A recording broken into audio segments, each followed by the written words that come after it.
complexity of our experiences, right? Of all these factors in our life that shape us, whether it's our experience in a certain nation, certain space, certain culture. How do we be a dynamic human being, right? How do we be a dynamic person and see how our humanity, our faith commitments, our ethnic experiences come together to fuse an identity, right? So at the end of the day, we must embrace the complexity of our identities. And the complexity entails not juggling, but fusing all these various aspects of our identity to see how they've created us into richer, more multi-dimensional subjects, right? And that's when you realize, well, wow, life is amazing because you're constructed of all these elements, right? And you don't want it to conflict one another because they've all made you who you are, right? So I think that's the goal, where everybody can be comfortable with that. Just very last question: does faith converge or conflict with justice? I'm sorry I wasn't perhaps as clear as I should have been, but I thought that I was pretty consistent from the beginning. As an ideal, yes, it converges. As practice, we have a long way to go. Right? Why is faith so easily abused? It's because it relies so much on irrationality. Right? A lot of the things that we talk about, like angels, sin, merit, and all that, has to be taken without evidence. Right? And that is very dangerous. That is very dangerous. Right? But what is religion if everything has evidence? It's not. Faith is about, if I may quote a different source, the evidence of things not seen, right? Substance of things hoped for, right? Because not everything can be seen. Not everything has evidence, right? The fact that the claim that human rights is inalienable, there's no evidence for that. That's something you take on faith. The fact that you love your mother, right? The fact that you love your wife and she won't cheat on you, that is taken on faith. So a lot of our aspects of our everyday life does not bear the kind of hard evidence that we would hope for, but we continue living anyway because that's what makes us human. Right? So faith is just one dimension of that experience of life. Yeah. Reverend, I'll respond to the other two questions. Nicole, thank you for being courageous to raise that question, and the point made was why is religion immune to criticism? I'm sure you agree with me that there's all kinds of criticism being levied against religion, isn't it? There's all kinds of criticism levied against religion, here or anywhere. There may be certain curtailments, there may be certain prohibitions, but that doesn't stop. Okay, well, criticism is criticism, all right? People may, based on a certain position, criticize. So I don't think that is a point of contention, okay? The point of contention maybe is that it be transformed into dialogical conversation, that I just don't criticize you and curse you and you curse me. That's not going to help anybody. But that we try to understand and try to find a common ground and try to come to the issue from different pathways that would be constructive, as you say, to the human good or to the common good. That would be one thing. And I think the other point that was raised is perhaps, and that's the more difficult one, it's the internal, intra critique, and that is something that goes on, and sometimes it has to be among scholars, because you need knowledgeable people who know the text, who know the history, who know the standards of interpretation to be able to engage in that discussion. But I think one of the things that I found that is it's very interesting. It's very interesting. And the reality is this, that in the years and history of all our different religions, it seems like that there is not just that one way of interpreting a particular revelatory insight that comes from our scripture. And what has happened is over history, certain parts are accentuated and interpreted in such a way.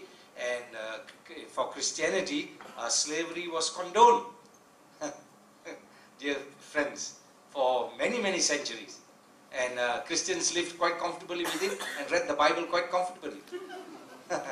And found evidence in it because they took only certain portions. Of course, today that would be unthinkable because in the course of time and in the transformations that have taken place in the common search for justice, then they have seen certain passages in Scripture in the light of other passages of Scripture. And of course, taking into consideration also historical context in which those things were said and those things were exercised. So I think there's an internal dynamic. That's the point I want to make. And if you are interested, then there is a whole field of research in all religions that you can go to, and it's a very creative thing that shows that there's renewal within Hinduism, there's renewal within Buddhism, there's renewal within Christianity, and there's renewal within Islam as they deal with many of these important issues. What is sacred, what is not sacred, I think answers have been given. I just take it from personal perspective. I can give you a religious perspective on Christian one, but no, I just take it personal. I think because I am, ordained, and I consciously try to live the faith that I am convicted to, and try to do the best, humanly speaking, to show that what I believe is a source of good, not only for my life, but for my life in relation to others.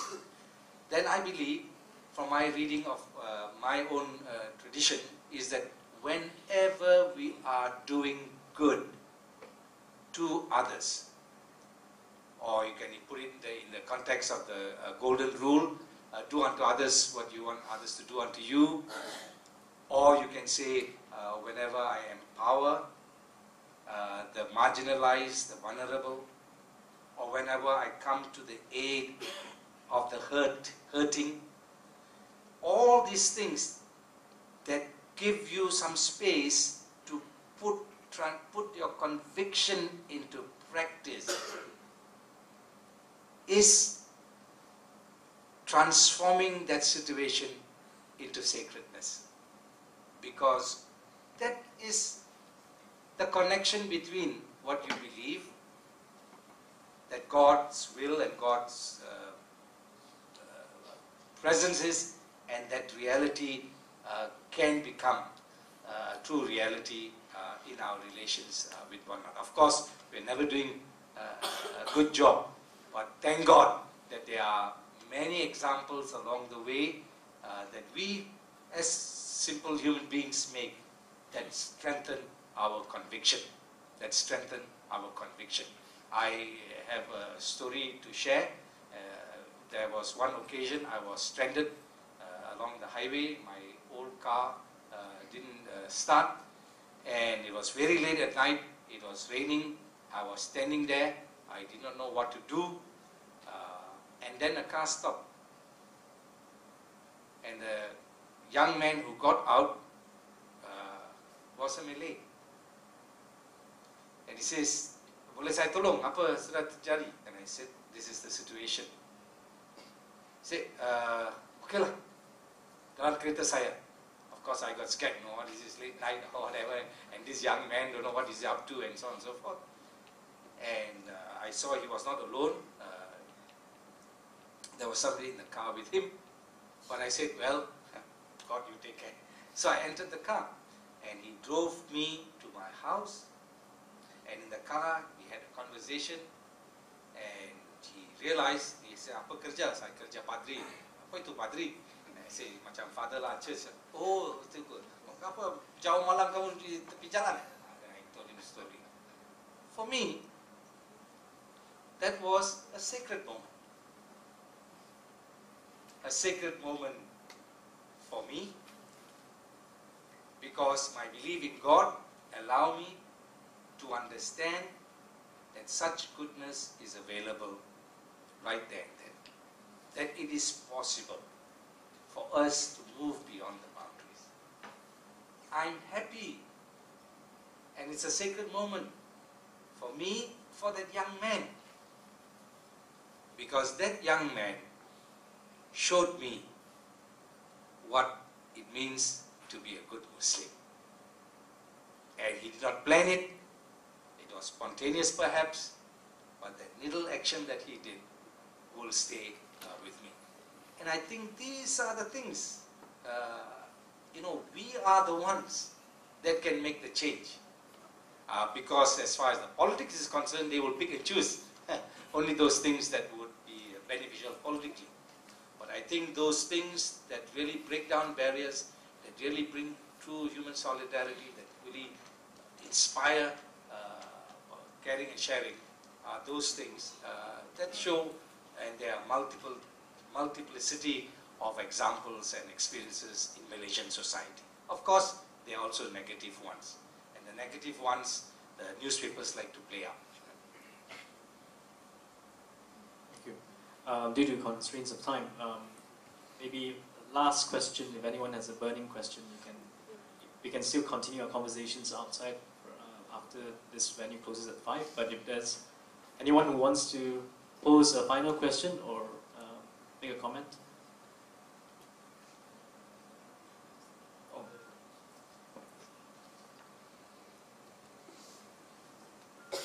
Hi, good evening everyone. My name is Vignesh. I hope I get to articulate my question as well as I intend to. The Buddhists have a saying, the finger that points to the moon is not the moon. Right? In that, they try to describe that our path to spirituality is often marred by the fact that we get embroiled in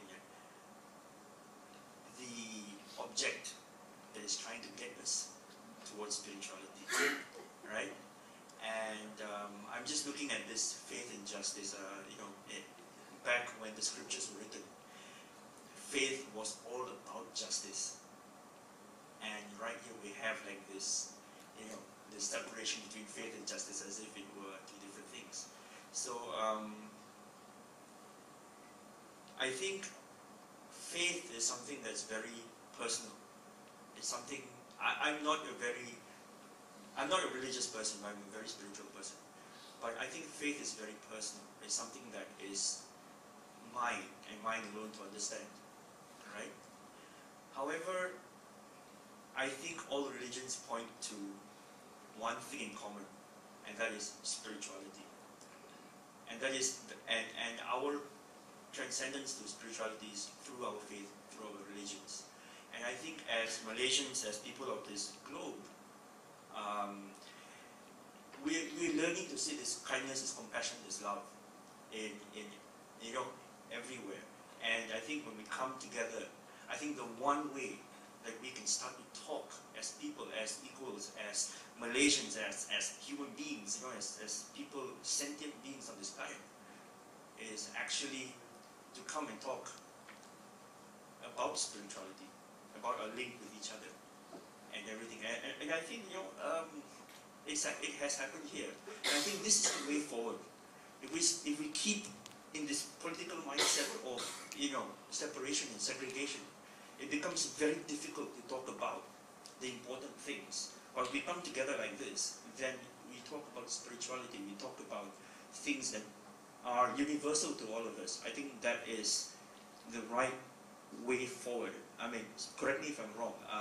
I have made a statement, but actually my statement is actually a question that I didn't know how to phrase. So I put it back to you and tell me what you think. Thank you. So I'll just ask the panelists to just keep your responses short. Like to go first?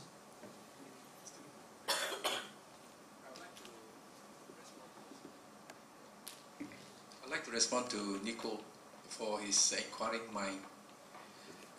You mentioned about criticizing the prophets. I'm not comfortable with the word criticizing, because nowadays the word gay I used 30 years ago, I'm gay, today will have a different context. So I look into, for example, in terms of having a discourse to search for it. Now, before that, we have to understand that what is the station of a prophet? We call it not just a prophet, the manifestation of God. So, be it Christ, Muhammad, His Holiness Muhammad, Buddha, Lord Krishna, Baha'u'llah, and the Bab, they are all the manifestation of God. So I give an analogy. A manifestation of God is just like a pure stainless mirror. When it is turned, reflected to the sun, you can say that the full image and splendor of the sun is in the mirror. So, sun represents, symbolizes God, and the mirror symbolizes the prophet or the manifestation. So it will manifest the full image, the full splendor of the sun. And in that sense, the manifestation of God has got two stations. One, the station of the manifestation, which is called the perfect man, which nobody else can ever hope to ascend to. Never, ever. And because God cannot be understood, and we cannot even imagine nor even comprehend who God is, we only know by the signs. And therefore, this manifestation of God represents God and will say. So whatever he says, the manifestation of God says, is the statement from God. And it's a statement, it's truth.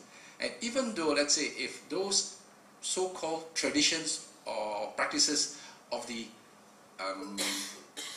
idol, of those pagan, but when Prophet Muhammad has sanctioned it, rectified it, it is purified, and it is as if it is from God. And we've taken it in that sense, in that context. I'm sorry, you're talking as if everyone believes in God, so therefore you cannot question all these prophets. And I'm sorry. No, I'm not saying a question yet. You're assuming everybody is believing in God, so therefore whatever we cannot criticize or we cannot discuss about the prophets, which I think is absolute rubbish. I'm sorry to say that. Quantity. What I'm saying is that you can have a discourse in that sense. In the sense that, again, do not forget that the respect for the manifestation is there, just as much as respect God.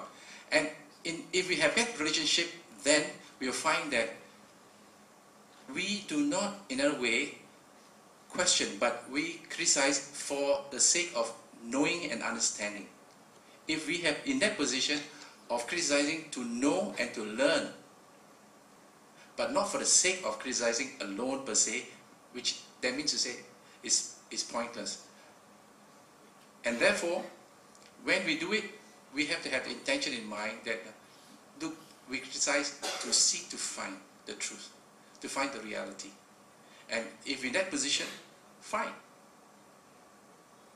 No question about it. People have criticized religion. They have. It is open for that. And there are so many criticisms about religion. It is. It's not that we are not immune to. We are. And therefore we are sensitive to those comments, and then we can see what can be done about it. So we'll give one minute. Well, I actually just wanted to respond to, I think it was Vic's. I think the way you put it is beautiful, and I think you have it sounds like from what your choice of words and the way you describe it, that you have a very astute sense of what spirituality ought to entail. What I would perhaps add, and not by way of criticism at all, is that sometimes if faith becomes too personal, you lose the political edge that faith can. Liberation theology is an amazing example, a proven track record in Latin America of how the poor, can depend on priests, activists, priest/activists to help elevate their condition of life, to demonstrate the compassion that inspired them, that was inspired by Christianity. So there are, while few and far between, there are good examples of how religion can be a force for good. And I personally empathize with people who feel suffocated by religion. I mean, you have good reasons to be suffocated by religion. Endless list of good religions to be suffocated. good good reasons to be suffocated by religion, not good religions to be suffocated by, excuse me. So, but I think we have to come back to the question of what is the human condition? Is reason the only way to save us? We've seen how secular governments can be as oppressive. Sometimes just look at what's happening in France, right? Or Switzerland, minarets were banned, France, women can't wear the veil. Right? The Age of Enlightenment that took place in Western Europe eventually led to Auschwitz and Dresden, right? So is rationality, pure rationality, going to save us? No, right? We have to look at what does it mean to be human? To be human is to hope, right? To want a better life, to flourish as individuals, to be in control of your destiny, right? And that requires, for lack of a better word, faith, right? Now, do you need religion to be a person of faith? I don't think so, right?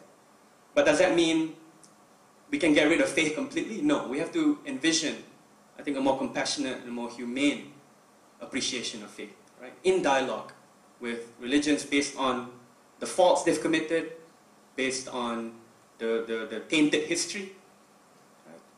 And look forward towards, a more shared future. So, yeah. Martin Luther King III, the grandson of Martin Luther King, speaking at a international peace convocation last year, made some points as to the contemporary challenges with regard to religion. And he is standing in the tradition of his late grandfather, fought for the civil rights movement in America. And he said that one of the challenges that we face in the 21st century is to be religious interreligiously. To be religious interreligiously. And this point that he made has never left my reflection on it. And I think as we go into the future, or even in the future of our country, we carry with us a history of living in peaceful coexistence, living in appreciation of each other, and bringing the goodness of our faith communities and other communities into a mix that is reflected in our lives. But there is this movement to now break all this and make us all polarized, and I think the challenge, not only just for the world but for us, is to be religious. Or if somebody wants to make a point here and say, I am atheist, I don't believe, okay to be an atheist, but to be that in dialogue, to be that alongside others, to find common points of conviction that we all as people, as a force of good, can bring change and transformation in our society. Thank you. Thank you very much to each one of our panelists. We want to also thank you, Islamic Renaissance Fund, for organizing this project dialogue. And thank you also to the Islamic Museum of Arts for allowing us to use the place.